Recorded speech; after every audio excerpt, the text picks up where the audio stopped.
বৃহস্পতিবার বাংলাদেশের প্রধানমন্ত্রী শেখ হাসিনা বলেন, আমাদের আরও বেশি বিজ্ঞান প্রযুক্তির দিকে গুরুত্ব দেওয়া উচিত আর মহিলারা যাতে বেশি করে বিজ্ঞান প্রযুক্তিতে আকৃষ্ট হয় সেদিকেও গুরুত্ব আরোপ করা বিশেষ জরুরি বলে জানান প্রধানমন্ত্রী। আর বিজ্ঞান প্রযুক্তি সঠিকভাবে শেখানো সম্ভব হবে এমন প্রতিষ্ঠানের সংখ্যা বাড়ানো উচিত বলে মনে করেছেন তিনি।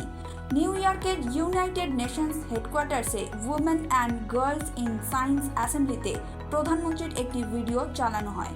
সেখানে তিনি বলেন, বিজ্ঞান নিয়ে পড়াশোনা করা মহিলাদের মধ্যে সম্ভাবনা থাকে নেতৃত্ব দেওয়ার। বাংলাদেশে তিনি ব্যক্তিগতভাবেই উদ্যোগ নিয়ে মহিলা বিজ্ঞানীদের ইনসেন্টিভের ব্যবস্থা করেন যাতে তারা বিজ্ঞানের কাজে আরও বেশি উৎসাহিত হন। সারা দেশে নারী ক্ষমতায়নের ব্যাপারে বিশেষ গুরুত্ব দেন প্রধানমন্ত্রী। আর তাই বহু সংখ্যক মহিলা এখন ডিজিটাল প্রশিক্ষণ পাচ্ছে বাংলাদেশে। ডিজিটাল মার্কেটপ্লেসে বিভিন্ন শ্রেণীর মহিলাদের উপস্থিতি হাসিনাকে আপ্লুত করে। দীর্ঘ সময় ক্ষমতার শীর্ষে থাকা হাসিনা উপলব্ধি করেন নারী শক্তির জাগরণ কতটা জরুরি। তিনি চান বিশেষভাবে সক্ষম মানুষরাও যেন ডিজিটাল প্ল্যাটফর্মে তাদের জীবন গড়তে পারেন।